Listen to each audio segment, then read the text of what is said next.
You are listening to The Mismatch presented by FanDuel. FanDuel has made it easier than ever to see how your bets are doing without even opening the app. Because now you can get the latest updates and follow along in real time directly from your phone's lock screen or Apple Watch. No login required. Just head to your My Bets page to turn it on. And if you don't already have it, download the FanDuel Sportsbook app today to get in on the action. The Ringer is committed to responsible gambling. Please visit rg-help.com to learn more about the resources and helplines available. And listen to the end of the episode for additional details. Remember, you must be 21 or over and present in select states. If you have a gambling problem, call 1-800-GAMBLER or visit rg-help.com.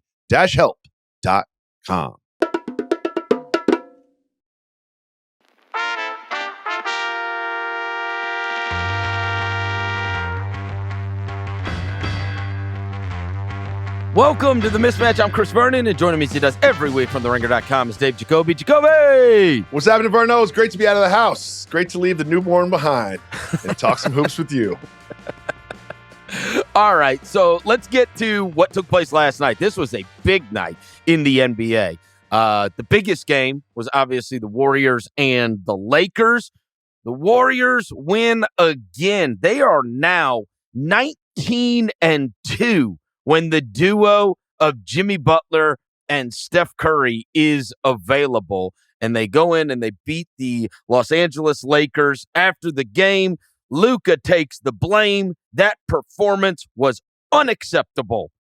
He had 19 points on 6 of 17 shooting. And the Lakers were much better in the second half than they were in the first half. In that first half, they were going to be rolling the boulder up the rest of the game because they got down 60-46 by halftime. Now, they were able to score 69 points in the second half, but still not enough to turn the corner against the Warriors last night. Look, as it stands, Lakers now 1 game up, half a game behind Denver, but the Lakers are kind of in a every game matters greatly like many of their Western Conference peers because both of those teams, both the Warriors, who they are a game up on, and Denver, who they are a half game behind, both of them have the tiebreakers. And when you look at all the machinations of this schedule, I mean, it's very, very likely that tiebreakers are going to decide the seedings in the Western Conference. But biggest takeaways from last night, Warriors keep on rocking with that duo of Curry and Butler, and obviously a huge win for them. My biggest takeaway is sort of projecting into the playoffs on this one is that these teams are both have offensive weapons like other teams just do not outside of like Giannis and Jokic, right? Like these teams have Curry, they have LeBron, they have Luka, but they both, and we've discussed this before, have just a huge hole in their roster when it comes to bigs. Like there's just not rim protection on either side. And you saw it yesterday when Curry's just like somehow put Luka Doncic in front of me and I'll go past him and I'll just like hit a little floater.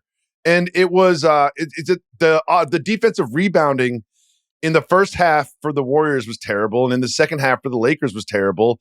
It just feels like the combination of Post and Looney and the combination of Jackson Hayes and whoever we're going to put out there, Vando or whatever, is just not going to be enough to get you to where you want to be ultimately. I think that flaw will be the death of these teams in the second round. I thought it was interesting. How many times do we talk about when you get to the playoffs, teams are going to be directing shots to who they want to direct shots to? And so while it was not some kind of huge Jimmy Butler game last night, we always look to the other guys that can end up swinging this stuff. And you have Podziemski, who plays 35 minutes and gives you 28 points last night. He was on fire in the first half. The first half, it was just like insane. Right, because look, some guys are going to be, right, like he was making all kinds of plays. But, when you get to this, when you're playing a big-time game, these teams are going to be well-scouted against each other, more so than the typical regular season games, right? We're down to the end. These are all must-win type games where teams are going to take them very seriously. The scout's going to be very good, more intense, and the teams are for sure going to be more focused and have their players available in a way that many times throughout the 82-game season they are not. But it's the question of Rui Hachimura, who gives you 24. Lakers got literally nothing off of their bench last night, whereas the Warriors got Kuminga. He came back into the lineup, and he gives you 18 points. And it's fascinating. They both have these three outstanding players. And then you wonder, so we always focus on, like, who's the third guy for these teams? In many cases, I think what we're going to find is who's the fourth guy that really steps up for these teams. Because you've got Draymond, and you've got Curry, and you've got Jimmy Butler, and you've got Luka, and you've got LeBron, and you've got Austin Reeves. And those are like we should count on. Some of them are going to, like, maybe you're going to have a downturn game. Maybe you're going to have a great game for those. But, like, those are going to be your staples. And then who's that fourth guy for either of those teams? And I think that is true of many teams throughout the league, right? Where it's like, okay, I might have two or three that I can count on a regular basis. We're going to get to the Memphis game here in a moment. But it's like, all right, you've got Morant, you've got Bane, and you've got Jackson. Who's going to be that fourth guy? Obviously, for them, it was Scottie Pippen last night. For the Lakers, it was Hachimura last night. One night it's been Gabe Vincent. One night it's been this guy. And then on the Warriors side, I mean, look, like the performances of, like, guys like Podziemski and Kuminga are the ones that swing series.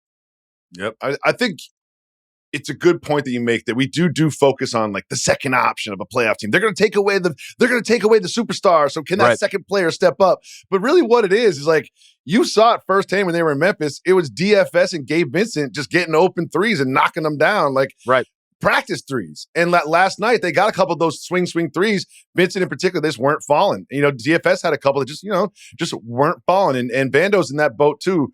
And then you also think about the Warriors. Moses Moody and Kuminga are going to have to do something that I haven't seen from them in the playoffs before. You know what I mean? And you've personally seen Rui do it. But like, if the Warriors are going to be, second round winners or go to the Western Conference Finals or whatever, push one of those top seeds to a game 6 or game 7, they're going to need serious contributions from the Moody's and Podziemskis, because they're going to be put in position to score in that way. And you mentioned Butler. And I'm watching the Warriors since Butler got there. You mentioned, what, like 19-2 when Butler and Curry played? Right. And I'm watching the game. I'm like, what is Jimmy Butler so good at? You know what I mean? Like you said, like it's not in the counting stats. You know what I mean? Like, he'll score like 8 points and have 3 assists, but he's like poking balls and he's just kind of getting in passing lanes, and he's calming down possessions and end of the shot clock stuff. Like, I'm watching the game last night being like, Jimmy Butler is the third most important player on the floor for this team, but I can't think of like 4 plays in which he made a tough shot or got a block shot and a steal. Like, he doesn't have flashy sort of like impact loud plays, but he's just a calming presence on offense and defense that sort of like makes this team work. Well, and if we have learned anything, it is that he is a different human being when it comes to playoff basketball, right? That there is a level of aggression. And, obviously I saw them in person earlier this week, and I've talked so many times about sometimes it's not about the individual player, it's how the individual player affects the group. And it is simply the level of attention that you want to give to Steph Curry becomes much, much harder because, again, like you were saying with the whole with another guy, it's not just Draymond, and now Draymond plays 4-on-3, from the foul line down. But he's throwing it out to Andrew Wiggins, or he's throwing it out to Jonathan Kuminga, or he's throwing out to Pods or whatever, right? To having another outlet for that guy and a mismatch that can be created, and a guy that can go to the free throw line whenever he wants to, it feels like has had a profound effect on just the way that whole thing functions for the Warriors. Likewise, look, Luka did not have a big game last night. He comes out, he says it's unacceptable. But if there is one thing that we have noticed, it's like if we thought about, there's LeBron and there's Davis, and then everybody else is kind of like role guys on that team, right? Like Reeves is no longer a role guy. Again, the effect it has on the group, and it's like this guy, like when I was talking about, like we're talking about the others, like it's gone from with that team, I look at it and go, all right, is Hachimura going to give you something? Is Gabe Vincent going to give you something? Is this guy going to give you something? Because they just marked down that Reeves is now moved into that class of I count on him every single night. He is awesome. Awesome. I had an uncomfortable conversation with myself about Austin Reeves. And I'm watching him, and I'm watching him just break down defenders, hitting threes, getting to the bucket, making plays for other people. And I was like, how much of how you feel about this player is because he's like a floppy-haired white dude from, where's he from, Arkansas or Alabama? And he's kind of got this like aw shucks persona. Like, it feels like he like drives a pickup truck and like likes to golf on days off. You know what I mean? Like, it's just like, I was like, how much of like who he is as a person and what he like physically looks like is affecting the way I think about him as a basketball player.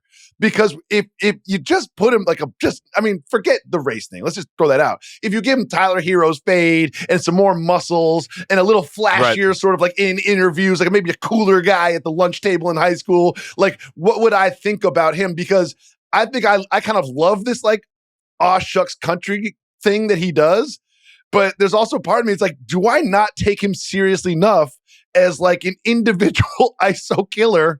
Because he's kind of just like this guy who like looks like someone I went to college with that's like now playing for the Lakers with Luka and LeBron. Well, and the reason I'm going to say that it is the effect on the group is because you're not taking whoever your post defender or whatever post attention you were going to pay to Anthony Davis down low. It has changed that team, because if I'm lining up and I go, all right, how many teams have three really good perimeter defenders? Like Oklahoma City and who else? Like that are offense and defense, can be very good on one end and also not hurt you on the other end, but are plus defenders. Okay. Yeah, it's Boston and Oklahoma City.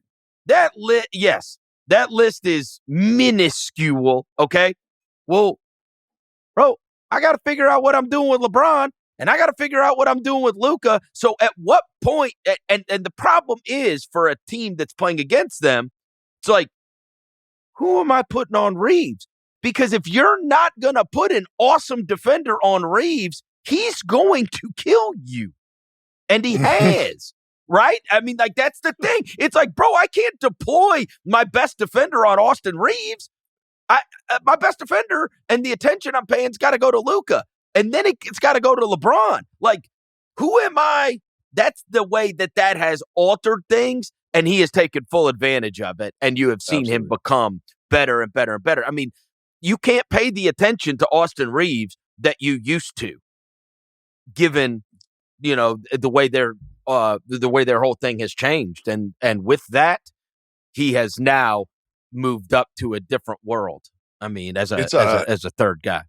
There was a time, I think it was rookie year, where LeBron was being really hard on him. And he went to the assistant coach, and he's just like, I don't know if I can do this, dude. Like, LeBron James is over here just like barking at me practice after practice, game after game. The assistant coach was like, he does that because he believes in you. Like, he's putting in energy towards you because he's investing in your future because he sees your potential. And that was like a turning point for him. And I'm watching the game last night, fourth quarter, crunch time, and LeBron brings his man to Austin Reeves to set a screen so they can switch so Austin Reeves can go to the basket. And I was just thinking to myself, I was like, that's LeBron James basically being like, we need to get you a good matchup so you can cook, young man, because this is a huge possession against Steph and the Golden State Warriors. And I was like, this is just a wild turn of events in this man's life. And I absolutely love to see it. And we also need him to defend better. Let's be honest. This is going to be an unbelievable down the stretch, last like 5-6 games of the season would to see how this stuff can shift out. And as I said earlier, the tiebreaker is inevitably going to decide some of these seedings that are taking place. The game before that was the Memphis-Miami game, and Miami had won 6 in a row, and off the bat for the first quarter and certainly by halftime, it looked like this Memphis losing streak is going to continue.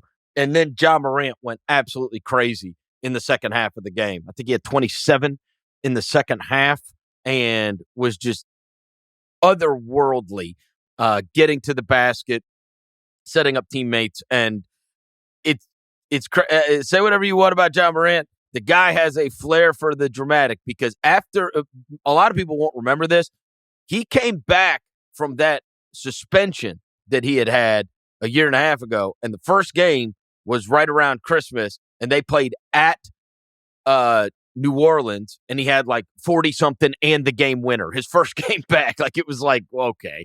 Like as soon as it's Ja this, Ja that, and his like name is all in the headlines and it's all anybody's talking about, or there's some negative energy, he has found a way to cope with said negative energy and turn into a monster. And last night, nobody needed a win more than the Memphis Grizzlies because they have made the coaching change and then lost 3 games in a row. They have gone from the 2 seed all the way to when they woke up yesterday. They were the 8 seed in the Western Conference. By virtue of winning last night, they go up to 6th. But he has certainly, in the games he has played, in his last 14 games, he has averaged almost 30 points a game and has scored over 20 in all 14 of those. And honestly, you watch them, their only chance is him being the best player or one of the 2 best players on the floor every night. And more recently, they finally got a result out of it last night. I know you were watching it. You thought Miami was going to double them on the last possession. Whoa. Why did they accept that switch?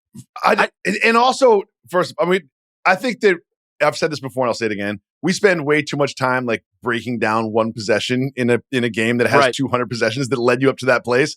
But I thought that they would just trap him and get the ball out of his hands. I was like, that's what you do. Ja's going to take the shot. Then they switch. They have wear on him. He pushes off, whatever. You're never going to get that call. But I felt like my man off night should have slid over from his guy. And Ja's shooting that ball.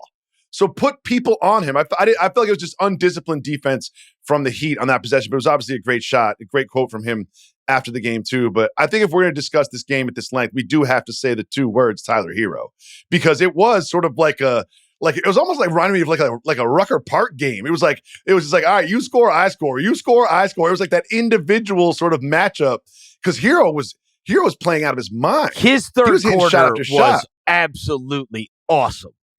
Awesome. Like, I think he had 19 in the quarter. And he was, and, the Heat have been playing really well recently. And a lot of that is Tyler Hero has been the guy. Man, when he gets on scoring heaters, he gets on scoring heaters. And he's just finding his way around these picks. And he is, it started off early with Bam Adebayo being the big dog for them. And then he really became like, he was, for that quarter, he was the best player on the floor. With the Jimmy Butler thing was obvious. I mean, it was very clear that he was no longer going to be on the team. And there was this idea, all right, we're gonna build around Bam Adebayo and Tyler Hero. And there's a part of me that was like, is that really the plan? You know what I mean? Because the Heat want to compete. They, you know what I mean? They want to contend. I was like, Tyler Hero and Bam Adebayo? Are we sure we're not kind of do some free agent hunting in the offseason or something? But Tyler Hero has responded. He has responded this year. I don't think he's going to be the best player on a championship team, but like if you're the Miami Heat, you have to feel pretty good about what you're getting, especially after a 10-game losing streak. Like, yeah, they were on a winning streak. Let's not forget that 6-game winning streak came on the tail of a 10-game losing streak, the longest in the Spo era. Yeah. And so you have all of these teams in an absolute dogfight, whether it's the Clippers, whether it is the Warriors, whether it is the Grizzlies, whether it is the Timberwolves. I mean, like they're all going to be in this dogfight basically from 3 for Denver's sake all the way down to 8. And maybe even Houston falls back down in that mix. Obviously, they're going to be in, and they're not in peril of that. But when you look at their schedule going forward, as we have talked about, they have like an absolutely murderous 5-game set coming up that any team in the NBA would be lucky to win one of, especially given that when you go and look, and one of the big differences that's taken place is Memphis has gone the wrong way, tragically, and the Rockets have gone the complete opposite direction, right? Those teams have basically flipped in the standings. And you go look at, say, February 2nd on, which is where, everybody keeps citing that's where it went wrong, and that's why there's a new guy on the sidelines for Memphis. I think Houston's got two good wins in that. Like their schedule flipped. The Memphis schedule got impossible. The Houston schedule eased up. Like Memphis had that at the beginning of the season. And so a lot of times what you're seeing is these things are, right? There's a regression to the mean. So Memphis started playing a bunch of good teams and realized they're not that good. Houston now is, by virtue of their schedule, been beating up on some teams. So that we're going to really find out about them in this next 5-game stretch, because it's all good teams. Like they're playing Oklahoma City. They're playing at the Clippers, at the Lakers, the Warriors. And so we're going to find out where Houston stands within this thing, because they're about to walk into their hellacious part of their schedule. It just happens to be, unfortunately for them, at the end. Well, I hated it earlier this week when our colleagues and friends, Bill and Ryan, just jumped you coming out of a deli and beat the crap out of you talking about the Grizzlies. But if you think about, who was it? Parcells, who said you are what your record is, right? Mm-hmm. Somebody said that in football. And if you think about the way we think about the Denver Nuggets, Jokic, best player in the world, would you, Murray, would you really be shocked if, they went to the finals and their odds on FanDuel are this, and that? And you think about the perception, the way you think about the Memphis Grizzlies, right? There are 2 games between those teams. 2 games between those 2 teams on the wins and loss. But we think about those teams so differently. They went on and on and on about the Minnesota Timberwolves, who are behind Memphis in the standings. Yes. So why? Why are they behind them? It's because if the you perception... if you can't win with Ja Morant, why are they behind them? Why have they always been Memphis was, as I tried to explain to them, throw away last season because everybody's injured. Before this all went to hell, they were on track to be the 2 seed for the 3rd time in 4 years.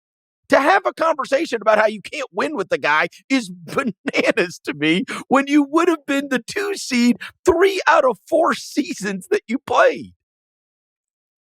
Counterpoint. We talk about these teams, all these teams bunched up in the Western Conference, right? We'll take it from the Rockets down to the Clippers. Memphis is probably the team that you would like to see in the first round. Correct. Because as I've told you 100,000 times, vet teams win. Let's be honest. So we are talking about, they're only 2 games behind the Nuggets. And that was my point that I'm sort of counterpointing now. Right. Of those teams in that bunch, Memphis is the team that I would want to play in the first round. So I guess that's why we talk about them like that. I would prefer to match up right now, today, against the Grizzlies than the Timberwolves. I would. And Houston. Yes. And those are the teams that are led by the younger players. Yes. And with that being said, we've got to get to, we're gonna change format here, because the thing that we loathe this week is the headline everywhere. Ja Morant hits game winner, does celebration again, that the NBA warned about. Okay. Well, not even that. Hold on. Let's get the facts right. He did the call 12 celebration after the game winner. Correct. It was the first 3 in the first quarter. Correct. Okay. So there was a story that came out the other day about, and this was after the Grizzlies played against the Golden State Warriors. And it was Shams Charania reported that the NBA was going to investigate finger guns, which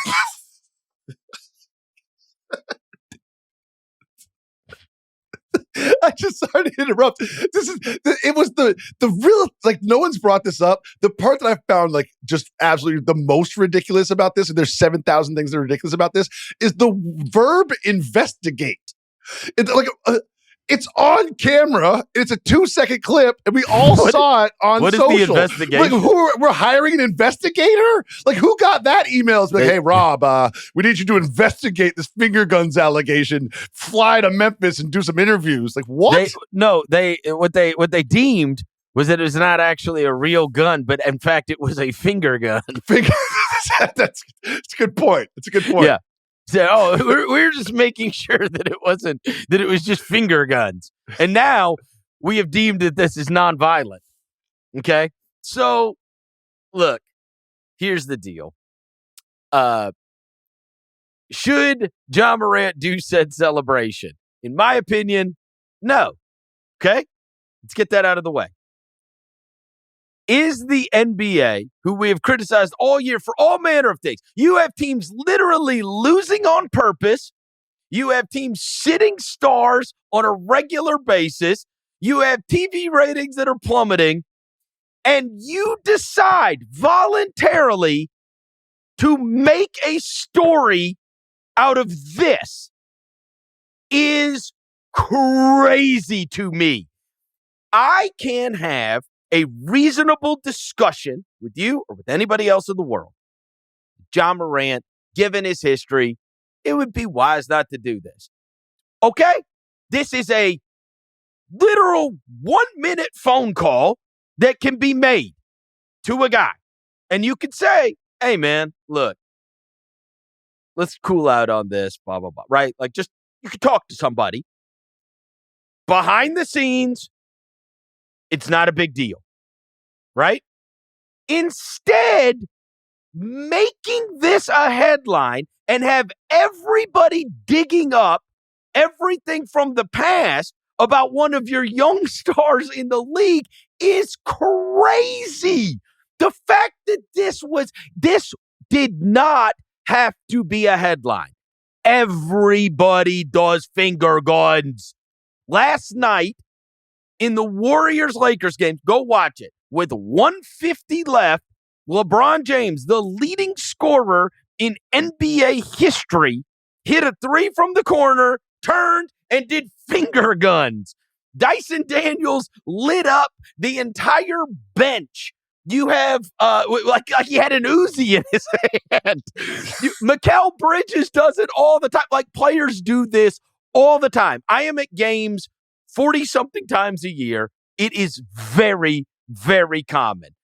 No one even cared about the Ja Morant's been doing that all year. So is Scottie Pippen Jr. Guys have been doing this all around the league, and he has been doing this all year. The only reason it became a story is because Draymond Green was like, what is going on here? And, you know, the Warriors broadcast, because Buddy Hield and Ja Morant both got texted. So now we've got this slow motion finger gun video. Shootout. It's going to, but the fact that this is like the NBA, all they have to say is, unless somebody called them and been like, hey, are you guys going to look into this? Which I wouldn't be surprised if there's just a narc like that. Like, you know. Now, again, that is a separate conversation. So that's where I'm going to stand on that one, okay? The only reason it's a story is because they made it a story. And now it continues to be a story. And it's like, what are you doing? What are you doing? The second part is, if you want to have a discussion about how, hey, it'd be best for him not to do that, that's fine. I agree, right? I don't know, but you have to what we're not going to be able to do is say some guys can't do this celebration, but some guys can do this celebration. Like, you're either going to outlaw finger guns or not. It's either going to be a tech if you do finger guns or not. I can't even believe I'm saying the words finger guns. That is so stupid. And you dumbasses on the internet with your incredible, you just find whatever topic every day to have a moral high ground on, right? Like, this is seriously what you decide to take the moral high ground on We've got guys that have beaten chicks up. We got guys that have been to jail. We got guys that impregnate chicks and won't take care of kids. And like, it's like, what about the kids? Like, come on, seriously. Like, finger guns. And the fact that there are videos of Steph Curry and LeBron James and everybody else in the free world doing it, it does make it feel like this was only a thing because of Ja Morant. It was only made a deal because of Ja Morant. Because either you care about finger guns or you don't. And it's like, oh, but we do care about finger guns when a guy has been suspended for having a real gun. But which, by the way, he didn't shoot somebody, right? He didn't, as far as I know, he didn't shoot anybody. He's a stupid I don't kid. think he pulled the finger trigger. I don't even think he made the trigger action with finger guns. I don't understand why it was even a story. The NBA did that and made it a headline and made it a story for no reason. And I'm telling you, LeBron James literally did it last night when he hit a three, and nobody cares because no one's ever cared about celebrations after they make shots, right? No, I don't get it. And so I guess we're going to legislate who can do celebrations of this nature and who cannot. Or we're not going to legislate and we're just going to ban finger guns, which I wish they would, because that would be seriously the funniest thing ever, is guys trying to figure out what they're going to do instead of finger guns. I'll say this. It's important to say that gun violence is like a serious problem in our country in particular, right? That's just like, so we don't want to make light of that. I also think that this is, I know. I just want to say that as is like finger gun violence? Yes, clearly. But what you said, one of the points that you made is the point that I wanted to make, which is like the most important point, is because I've been on this, finger guns are the things that I load this week. But I've been on this show. If you listen to every Mismatch this year, finger guns were something that I loathed previously, like early in the season. I said that, and I said it because, kids they mimic Steph Curry and like the night, and they mimic other celebrations like Carmelo 3 to the head, like, and maybe using like in gun hand gestures is probably just like not a great example for the children, right? So, in the point that you made, which I think is the most important, as someone who's been in the media for as long as we have, is the Shams Charania tweet about the investigation. This is mishandled. You don't need to make this a public thing.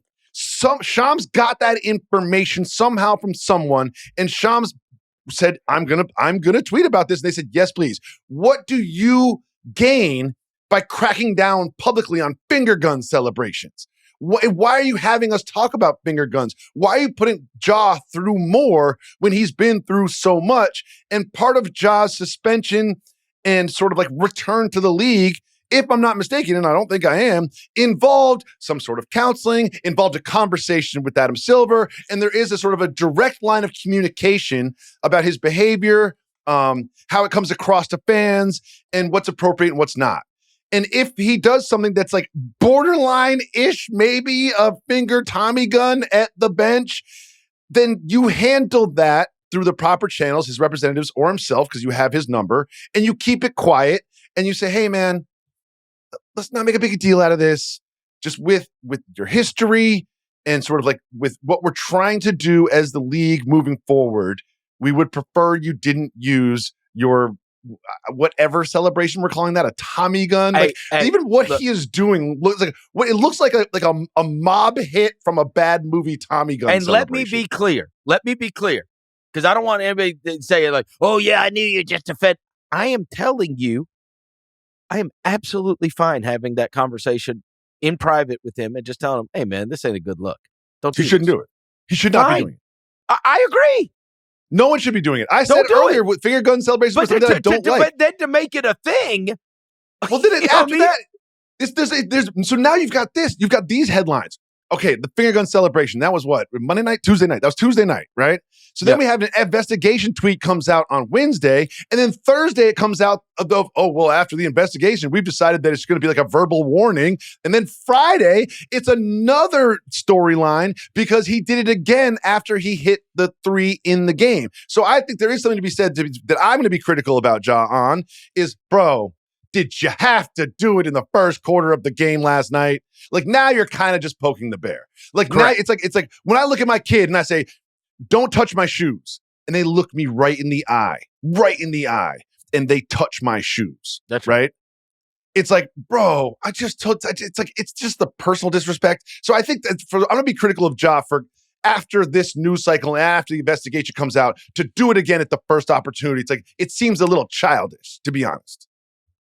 Of course, it's obviously, you had this conversation with me. Like, you turned him into like a martyr on this thing because what inevitably happened was there was tons of photos, videos. Anybody can watch any game and they can realize the NBA and nobody cares about this. They don't. Did you care when LeBron James is the biggest athlete in the world? Did anybody even blink when he did finger guns last night with 150 left? It doesn't matter. Nobody cares. They made it a subject. It is a manufactured care. They've decided that there's something you should care about. Wes Matthews and Jamal Murray have been shooting bow and arrows around NBA arenas for a decade now.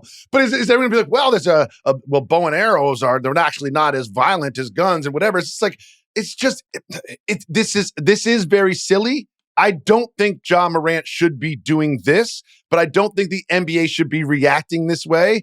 And it's honestly just like embarrassing kind of that we're going to this. No, it's just actually, like he mocked it and then their whole broadcast mocked it.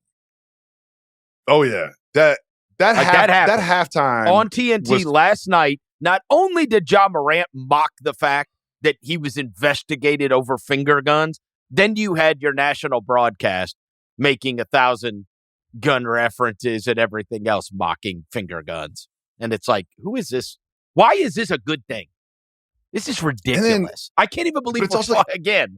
How do you adjudicate this? So what if Ja Morant just says, I'm actually just pointing to my veins on my right arm, right? Ugh. Because that's a celebration. Like that's the D-Lo celebration. So now we're gonna have we're gonna zap Reuter frame by frame of was it a finger gun or not? It's just like sometimes you're better off just keeping all of this quiet. I don't understand why we're talking about this. And again, it could have just been.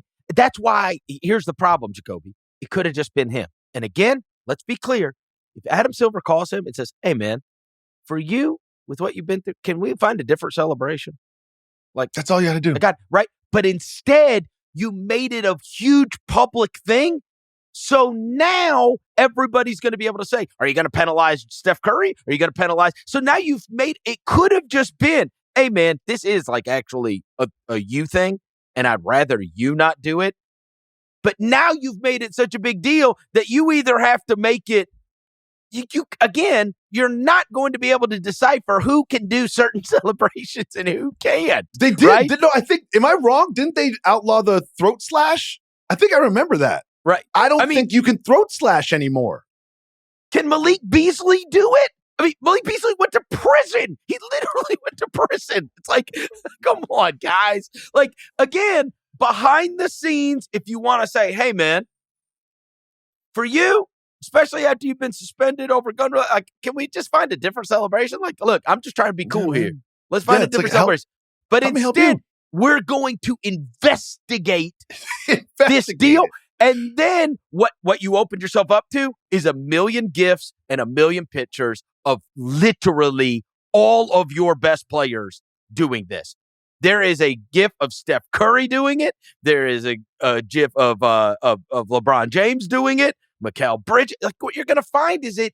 And again, it happens every game and no one even notices. No one even cares. You made finger guns an NBA issue. If you Google finger guns right now and click on news, you're going to get 150 results about finger guns. No one ever talks about it. No one cares. No one cares. There's also one detail that you pointed out that needs to be brought up again. Draymond Green was the butterfly wing flap that led to this storm of finger guns coverage because it happens right in front of him. So he immediately runs over to the ref and is like, "Hey, do you see the finger guns?" And then Chabano's over here replying with the finger guns. It's embarrassing. Giannis had 35, 17, and 20 last night. We haven't talked about it. The Draymond Green, the beacon of morality, who has put a guy in a sleeper hold, has punched another guy, has stomped another guy in the chest, has kicked another guy in the nuts. Leads the league in dick shots. And these are but the horror, the kids. Think about the kids. All right. Yeah. Giannis had 20 assists last night. Sure did. He had, I was glad that he became like such a huge headline with the 30 plus and then the 15 plus and then the 20 assists. Because what it led to was this discussion of like, hey, has anybody kind of noticed here that Giannis is averaging 30, 12, and 6 and a block and is shooting 60% from the field, and he has literally no chance of winning the MVP? I mean, none. 30, 12, and 6. Go extrapolate that and then just throw it into the history of the NBA and find how many better seasons have taken place than the one he is currently having. And you ain't going to find many. It is wild. And the 20 assists is, I don't know if there's anything that caught me more off guard than Giannis Antetokounmpo having 20 assists. I was trying to think of some kind of, some kind of comparison for this. And it would be like if, I don't know, it'd be like if Russell Westbrook hit 15 threes or something to me. What? What just happened? What do you mean? 20 assists? I'm just trying to see how many 20 assist games Jason Kidd had. I was going to look it up. I'm too dumb to do it right now. Well, there is a record. Scott Skiles still holds the record. And I bring this up once a year where I'm like, man, is anybody ever going to be able to beat 30 assists in a game? Because that record has been held for a long, long time. The idea that Giannis would be one of the guys that would at least at one point in the game have a chance at it is because I was watching your stupid team, and I was watching the Tyler Hero versus Ja Morant back and forth because the rest of the games, this time of the year, you can kind of basically half of the slate, you can just be well, this is an insignificant game. And you texted me, and I was just like, what the hell is happening over there, right? So before the show this morning, you go to NBA.com, you click on the box score, and you can just click on the 20 assists, and they'll literally show you all 20 of the assists. So I did that this morning. They're legit. They're legit. Bro. And also he had 2 turnovers. Think about that. And one of them, he just dribbled off his foot. So he had one legit turnover and 20 assists. And let me tell you something, Mr. Vernon. Terrified as a Knicks fan. Terrifying. Oh, because they moved up in the standings. Terrifying footage as a Knicks fan. Because as it stands. Yeah, Detroit. You need Memphis to beat Detroit this weekend. Well, I don't even know what I'm rooting for. But right now, Detroit's in the 6. But if the Bucks fall to that 6, what they're doing is they're doing this. The Sixers last night, we're winning the game, by the way, and the Sixers are not even trying to win games. Look who they're starting, but they're winning the game in the first half, and they're doing the Stan Van Gundy, build a wall around Giannis. They're just Giannis Antetokounmpo is not going to dunk all over our team, so we're just going to put a bunch of bodies in the middle of the paint and see what he does. You know what he does? He spreads out to Derry Bird. He's He's just spraying out to shooters and they're hitting them. That's how you get 20 assists. But I'm thinking as a Knicks fan, I'm like, man, like, all right, I guess you put OG on him, I suppose. But like, I don't really see the solve for this. I mean, again, this is one of the best games of his life, but it's just terrifying to see someone with the aggression and strength and just dominance of scoring in the paint to now have this wrinkle of like finding open shooters like he's Luka Doncic. And it's like, I don't even know what to do with this dude in a 7-game series. Unbelievable. Absolutely. Truly nuts. Unbelievable. I thought someone stole your phone and sent me a text. I was just like, what is this? By the way, John Stockton has the most 20 assist games with 34. But in fairness, I mean, Tom Haberstroh could probably do the deep dive on this. There was always the Utah home scorekeeper. Like John Stockton, if he was on the court, he got an assist, or he could like throw the ball to Karl Malone, and Karl Malone could dribble 20 times on 3 guys and 4 up and they'd be like, Not that he's not an amazing passer and one of the greatest players and assist men of all time, but he is the leader with 34 20 assist games, which is truly incredible. God, 34. All right, let's get to the we got to run through the loves and lows because we spent 45 minutes talking about finger guns. The NBA wanted us to. That's what they got. This episode is brought to you by Walmart. Life gets busy, and we could all use an extra hour or save one. With Walmart Express Delivery, you can do just that. Simply place your order. In as fast as an hour, it's at your door. Use promo code EXPRESS for free delivery on your first order. No hassle, no stress, just more time for what matters most. Visit walmart.com to order now. Promotion valid with first express delivery order. $50 minimum, subject to availability. Restrictions apply. The Mismatch is brought to you by FanDuel. It's the final stretch of the NBA season, and the playoff picture is changing by the minute. I feel like the 3 seed in the West is the 8 seed in the West, like every other day. Every 3-pointer or fourth quarter comeback means that much more.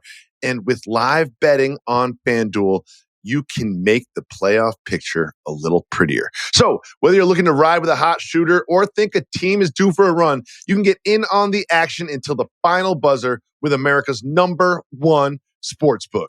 There are so many good games going on. Now, when I look at the NBA schedule at this time of the year, there's some games you can just kind of scratch off. You know, there's some tanking teams, but there are some absolute jewels on the upcoming schedule, and we've had a great week of big games this week. I've got my eye on Friday night's matchup between the Denver Nuggets and the Golden State Warriors. Thursday night, the Warriors had a great game against the Lakers, and they traveled back to the Bay to take on the Nuggets, who had a huge week this week, but now we've got a rested Nikola Jokic coming off of 61 points. We've got the Warriors off a back-to-back. I think this is going to be a win for the Nuggets on the road, and I think it's going to be a big game for Jokic. So whether you want to join me with some of those picks or however you want to play, now is the perfect time to join. New FanDuel customers get started with $200 in bonus bets if your first $5 bet wins. So imagine this. You join FanDuel, you win one $5 bet, then you get $200 in bonus bets. Just visit FanDuel.com/mismatch to join today. Make every moment more with FanDuel, official sports betting partner of the NBA. Remember, you must be 21 and over and present in select states or 18 and over and present in D.C. First online real money wager only. $5 first deposit required. Bonus issued as non-withdrawable bonus bets which expire 7 days after receipt. Restrictions apply. See terms at sportsbook.fanduel.com. Gambling problem? Call 1-800-GAMBLER or visit rg-help.com. All right, team I loved. I'm going to go Portland because Portland at the end of, and this is the reason, you know how much I hate tanking. The end of March, they lost 4 games in a row. Then they came back. They could do like everybody else does, which is just intentionally lose. That I'm not making it. I'm not completely out of it, but I'm not making it. Okay, so I can just like it does me no good to win these games unless, of course, I have some kind of integrity. And Portland, I honor you for having integrity. They beat Atlanta, and then they turn around and they beat Toronto, who obviously is intentionally trying to lose, so you can't give them too much credit for that. But they're letting their young guys go out there. Shaedon Sharpe goes out and has 33. Denny Avdia has 32 in the game against Atlanta. Then they turn around. Shaedon Sharpe's got 36 against Toronto. Avdia's got 26.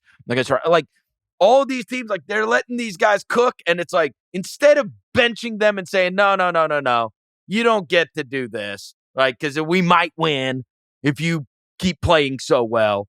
Like they're letting these guys go out there, and I think that the basketball gods should shine on the Portland Trailblazers. And despite the fact that they are, their record is not going to be that great, I think if there is one of these teams that actually deserves to get in the lottery that does not have the odds to get into the lottery, it is them. The team for that I playing love it out. I got all these teams losing on purpose. At least they're playing with some integrity. What the Jazz and the Raptors are doing right now, it's just like the Pelicans. It's disgusting, right? And the team that I love this week is a very similar situation. And like the Dallas Mavericks, AD goes down, Lively and Gafford are out, Kyrie goes down. They go on like a 8-game losing streak. Yep. Right?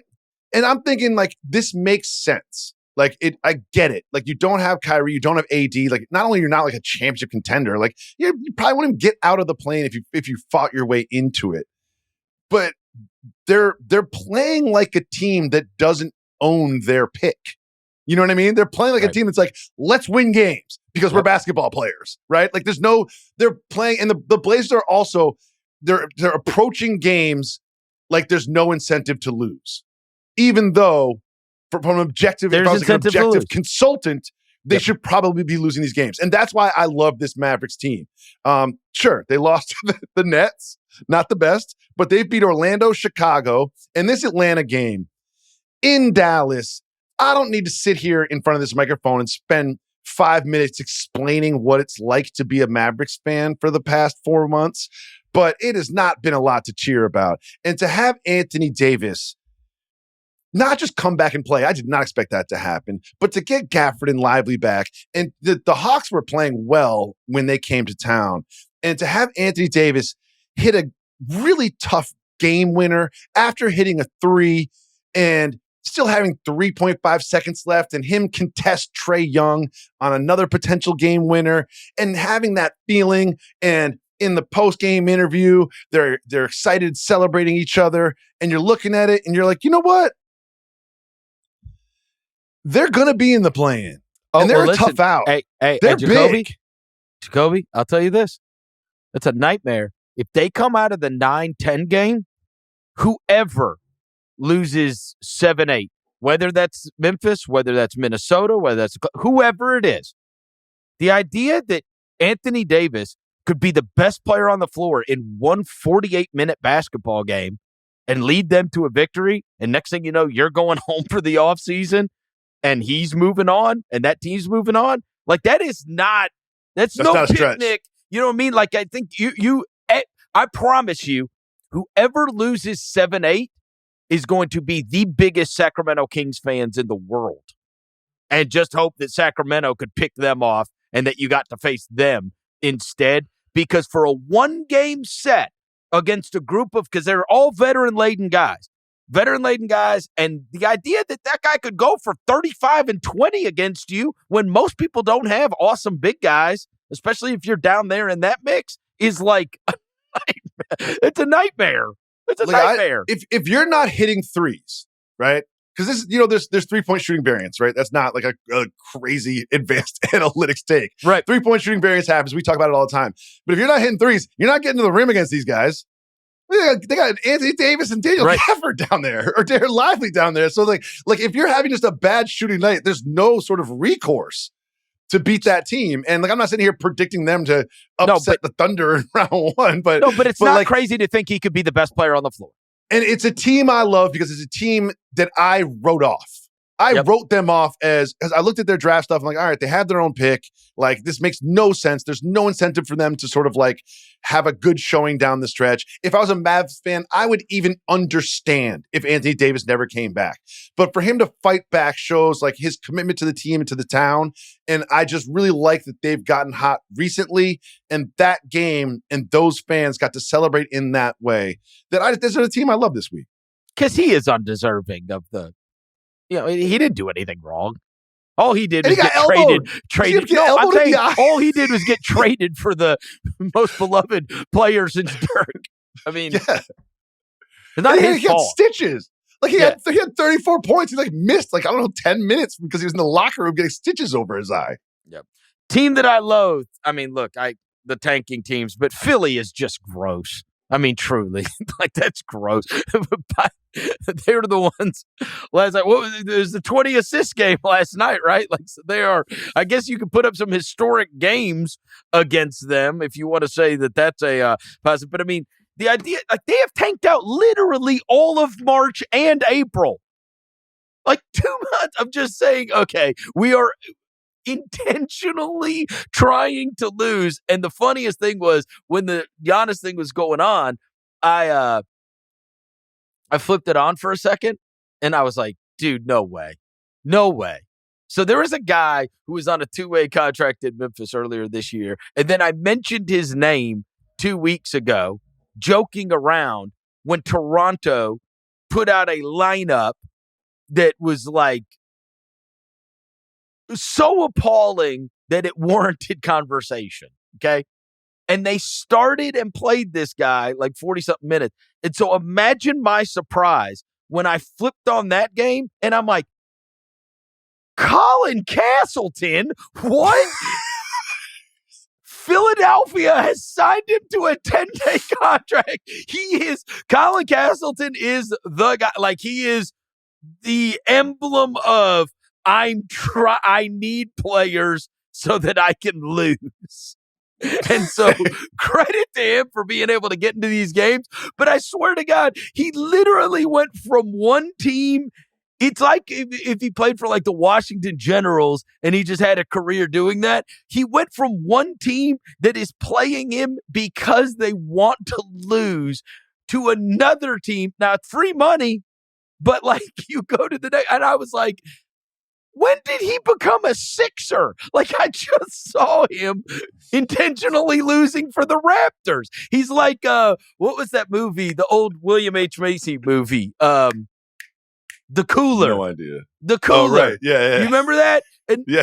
William H. Macy comes in, and the whole idea is he's like employed by the casino because if somebody gets on a run at the table, William H. Macy sits down, and you immediately start losing. That's Colin good. Castleton. He's the Cooler. Colin the Cooler Castleton. It works perfectly. It works perfectly. You will immediately start losing. Also, no, what we need one of those like coolers that you take to the beach and just like put his face on it. I can see the Photoshop already. Or a giveaway at the Sixers game last night. Yeah. The right? Castleton Cooler. The Castleton. It's like the George Foreman grill was big, but the Castleton Cooler is going to be bigger. The team I load this week, honestly, I'm like, do they know they're in the 10 spot in the West? It's the Sacramento Kings. They know. Like, I just don't understand how they keep losing these games. Like, I'm What's looking even at it, funnier is that Phoenix refused to catch them. It's ridiculous. I mean, like, if anything, the Kings is like, you've got Phoenix, quote unquote, chasing you. But I don't know. Castleton's going to be on Phoenix next week after this 10-day runs out. They're going to have the Cooler out there in Phoenix. But dude, they lost to the Magic and then the Pacers. Okay, fine. Then they lost to the Wizards, who didn't play Jordan Poole because he was scoring too much. Jordan Poole played 24 minutes and had 23 points. So they put in a bunch of other guys. AJ Jackson or whatever. And this team, like they've got, and some guys miss games or whatever, but you got Zach LaVine, DeMar DeRozan, Malik Monk, who's having a good year, Sabonis. Like you should not be losing these games, especially when you're in the 10 seed. it's just shocking to me. It's just like I can't believe it every time they lose another game. They've got the Hornets. If they lose to the Hornets, I don't even know what to say. But then they've got the Cavs, the Pistons, the Nuggets, the Clippers, and then the Suns. The Suns might get back into this. They might. The player that I loved, it's hard because it happened against my team, but my God, what I witnessed earlier this week from Curry, I was there for the 52. Jacoby, it was like, I remember at halftime, he had 32 at halftime. And I remember I tweeted out, like, this must be what France felt like. He was otherworldly in this game. Just coming. The quickness in which he gets off that shot. And then I caught, like, a night of nights, right, where he had 52. But then he turned around, and so far now, by virtue of his game against the Lakers last night, he is now, since the calendar turned April, is averaging 44.5 points, 6.5 rebounds, 7 assists, 2.5 steals, and shooting 50% from the field, 52% from three, and 96% from the free throw line. Like, there's nobody when they get going that is more fun to watch than him. Like, the degree of difficulty and the shots that he makes is just, even I just had to, like, just, it's one of those where you walk out and you're like, dude, I just witnessed bona fide greatness. That was a damn masterpiece. Like, it sucks that my team lost, but holy hell, that was incredible. He was so good, and then obviously turned around, and there is nothing better than, us doing a podcast early in the year talking about, is this just the way it ends for LeBron and Steph? And yet both of them have real chances now. Oh, yeah.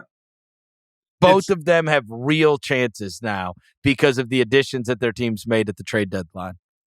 And I was watching that game, and I was thinking about your guy, Coach Tuamis, right?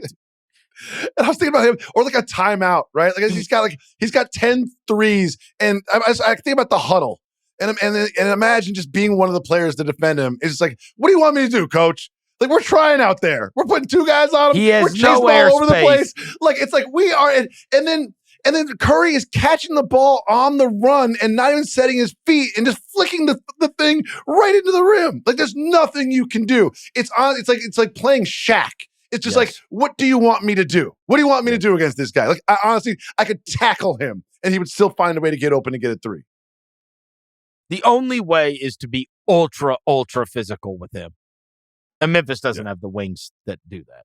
No. And I also thought it was good to watch that game, then to watch the game last night where he was like, they're running him off the 3-point line early. And he's getting by people, and he's going to the rim. He's finishing and getting floaters and things like that. Like, he's just, it's a great one. I'm going to go quickly. The player I love this week is more like my own experience with this player. He had no offers, no Division I offers coming out of high school, and did a post-grad year. Drafted by the Knicks. I was like, okay, like we'll see what happens. He offensively did nothing but dunk. And I did not think very much of him as a Knick. He gets traded to the Pacers. And obviously by now, I'm talking about Obi Toppin. But like, he has found a niche and a way on this team and in this league that's sustainable and that's legitimate and that I just did not see coming. And I was prepping for this, and our guy who does the power rankings, John Schulman, what's his name? His name, right? John Schumann. He did it like, who are the best shooters in the league article. And I just clicked on it this morning. And Obi Toppin's, again, I already picked Obi Toppin. He was the picture on the article. What? Like, what? Yeah. I was like, did I click on the wrong thing? He has the highest field goal percentage in the paint in the entire league. Shocked by this, because I was thinking like he's turned himself into like a shooter and a dunker. You know what I mean? Well, but that is dunks. It's 74.1%. Now, In the I looked paint? at it. here's the thing. I looked at it. It is all dunks, right? No, but it's 40% of his attempts. Everybody else on the list, it's like Jared Allen's like 90% of their attempts. Gotcha. 90% of their attempts. 90% of their attempts. But he did have a lot of attempts. But this isn't like, it's not the same as it's not like Rudy Gobert, where it's 100% of your attempts are dunks. Exactly. So it's not apples to apples, but it's still it really shocked me about this. And I just like, we had that big game that we saw.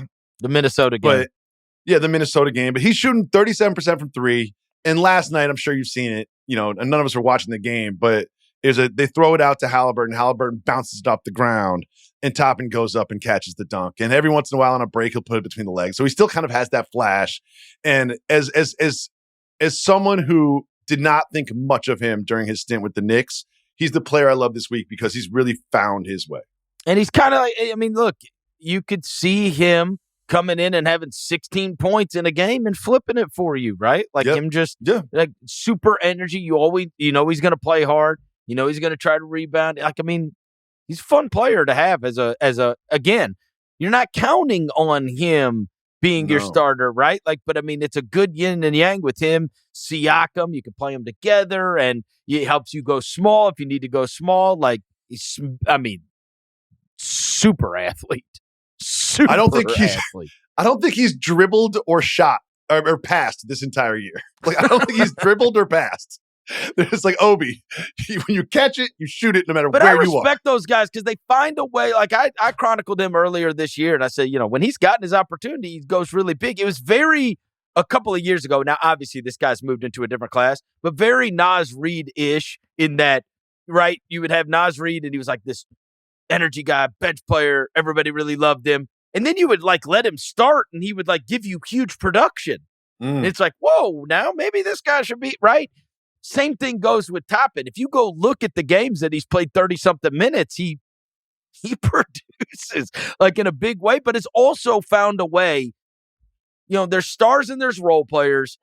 He, early enough in his career, has figured out, here's how I can survive in the league and end up having this, 10, 15-year career is by being a great role player, being an ancillary part to the stars. I'm with you. I love him. Loathed. Look, this is a guy that I have defended to the death, while a lot of people have never liked him. But I have to put Russ on this list. Bro, you can't blow a 61-point triple-double by the story then becoming you smoked the end of the game by missing a layup and fouling Nickeil Alexander-Walker. Like, that was... You can't have two enormous... I need you to make the winning plays. Like, that's the gig, right? I need winning plays. To have two just absolutely critical losing plays back to back and spoil a 60. This feels like there's no way you can have a guy that has a 61-point triple-double in a loss. Like, there's no way. And I'm not putting it all on him. And I know you say we focus on the end of situations too much, but bro, that was the worst of end of situation. The end of that game was the worst thing I've ever seen in my life. It was terrible. Here's something about that sequence that I haven't heard someone else say, and I don't listen to everyone talk about basketball. I don't mind the shot selection. Take the layup. You're on a break. You know what I mean? Like, he's on a break. It's an open layup and you miss it. I don't mind that either. It happens. It's life. No one shoots 1,000% on layups, right? For me, it's the part where he stands at the baseline after missing the layup. And I don't think he asked for a foul call, but he was sort of in disbelief. He was just kind of like standing there, which makes him behind the play on defense. Which I think, I'm not going to say leads to the foul, but it contributes to it.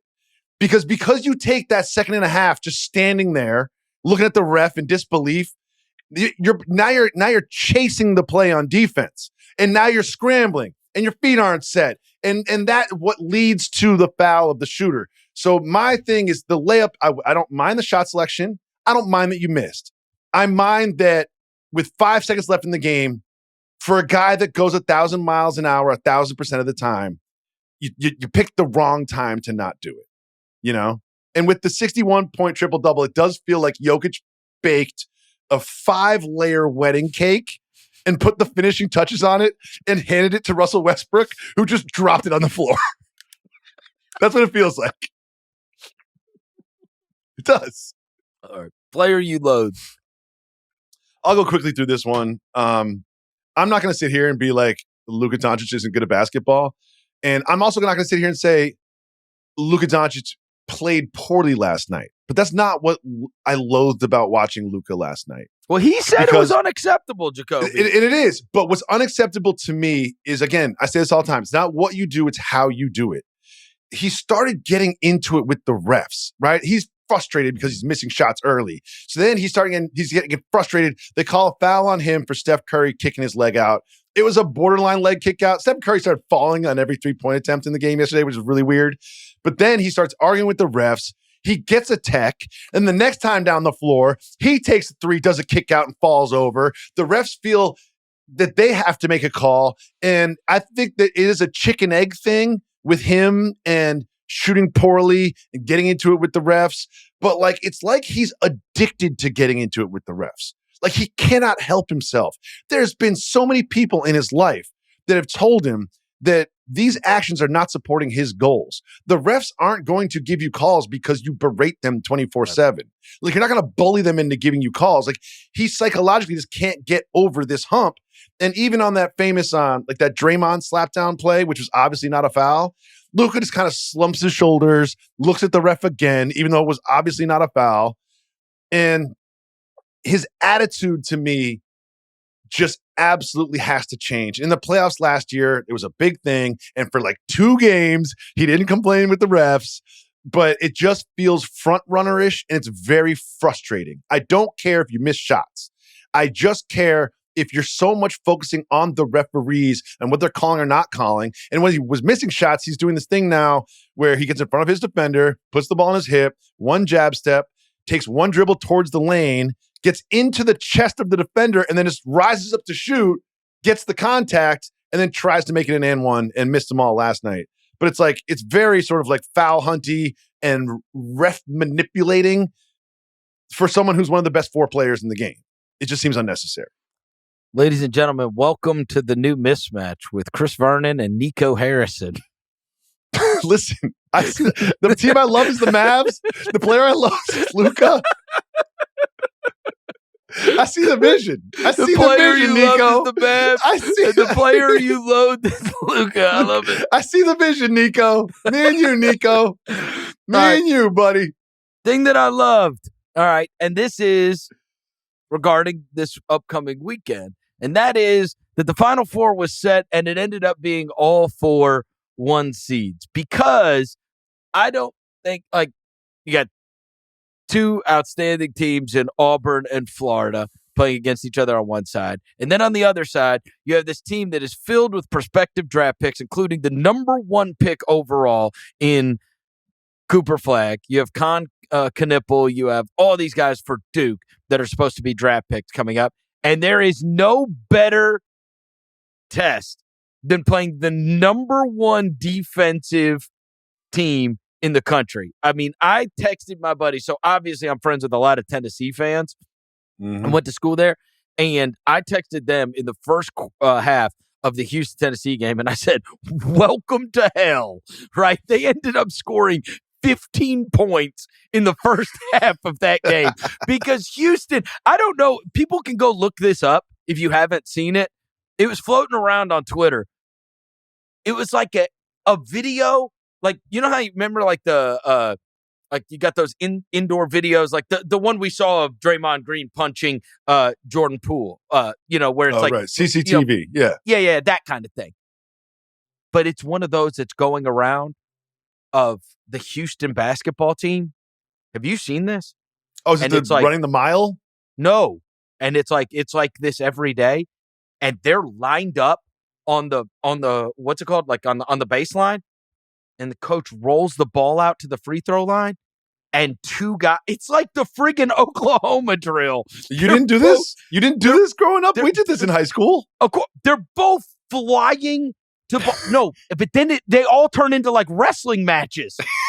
Okay, it all turns into wrestling matches, and It is not, I promise you, your high school was not like this because it looks like two Rottweilers are both exploding at a basketball, and now they're rolling around on the ground and refuse to give it up. And I'm like, holy shit, dude. You got to see this video. You've got to see it.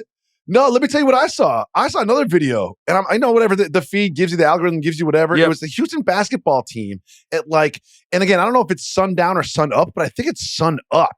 So it's like 5, 6 in the morning, and they're all running a mile, and it's time. And I don't have the numbers in front of me because I just saw this on my feed. They all ran between 5 minutes and 5 minutes and 30 seconds, dude. And I was just like, "What, dude? I could like a 5-minute mile." I don't think I could run a half mile in 5 minutes. It's literally the best thing you could do. The best thing that could happen is for me to get to see a bunch of potential NBA lottery picks have to go deal with these guys. Oh, yeah. I can't wait. I can't wait. I don't know what's going to happen. Duke may be too talented. They may be too big. They're obviously favored in the game. But I'll tell you this, it ain't going to be – you're going to get fought. You are going to get fought in that game. These guys are running 5-minute miles at 5 in the morning. You couldn't get me to go to a class at 10 a.m. when I was in college. Bro, there was a guy, you're going to love this. There's this guy. There's this guy that played for the Grizzlies last year. You know, they played 700 million players last year. One of the guys was a Memphis Hustle player. They call him Deaky. Deaky, when you go and look him up, I mean, he looks like somebody that would fix your car. Okay? He should have a cigarette behind his ear. He's that kind of guy, right? And you go and look up and you're like, where did he come from? You're like, oh, he played at Houston. You're like, of course he did, right? And then you go and look it up. And at first, I'll never forget this. I go and look him up. I'm like, all right, let's find out what I can find out about the guy, right? One of the first articles that pops up is that he had gotten thrown out of a college game for biting a guy's leg. And I was like, God. Wait, what? That's the kind of guy, right? I'm like, of course he played at Houston. I'm telling you, people can go watch this video. It's going around on Twitter a lot, but it is the inside view of one of their practices, and it is the most menacing thing you can imagine. I'm gonna watch it. I'll watch that one. You watch the mile one. Watch the mile one. Welcome to hell. That's what they should say when you show up in Houston. Welcome to hell. Yes. Right? Well, the thing that I love this week, outside of the Castleton Cooler, which is just it could be a scripted TV show. There's a lot of franchise opportunities there, just telling Castleton's story. But that is new. So what I have down here, and this will be brief, is please, Jalen Brunson, just please. Oh, he's cleared. He's practicing. He might play tomorrow. They have a back-to-back on Saturday and Sunday. He's playing in one of those games. He'll get to 65 games. Tibbs will probably play him 46 minutes or something. It's just going to be so gnarly. But as someone who cares about the Knicks and is not as high on this Knicks team as others are, God, I can't wait to see this man come back. If you're available, you're available. Yeah, seriously. So if you're not wearing street clothes, you're playing 47 minutes and 30 seconds. We'll take you out at the end of the first quarter for a possession. Did you hear that? Did you see that thing that was going around? What game did y'all play that was an overtime game recently? And they said that overtime. It was some kind of crazy thing where Mikal Bridges played the first 46 minutes and 30 seconds consecutively. And I was like, wait, what? He never said. It's one thing to play the minutes. He didn't even get a break. He didn't even get to go to the bench for the last 20, one possession of a quarter. They'll do that. They'll give you a little breaky poo for just to extend a timeout. It's absolutely crazy. I was watching the Minecraft movie trailers that are coming out. You know what I mean? 'Cause I always go to all the kids' movies. And I was like, I think Jalen Brunson was built in Minecraft. I was watching it. And I was like, that's what Jalen Brunson reminds me of. He's just so blocky. I was like, Jalen Brunson was built as a basketball player in Minecraft and somehow became real. And now he is leading the Knicks in the playoffs. God bless him.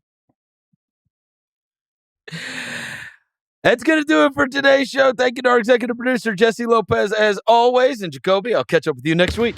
Must be 21 and over and present in select states. For Kansas, in affiliation with Kansas Star Casino, or 18 and over and present in D.C. Got a gambling problem? Call 1-800-GAMBLER or visit rg-help.com. Call 1-888-789-7777 or visit ccpg.org/chat in Connecticut or visit mdgamblinghelp.org in Maryland. Hope is here. Visit gamblinghelplinema.org or call 800-327-5050 for 24/7 support in Massachusetts, or call 877-8-HOPE-NY or text HOPE-NY in New York.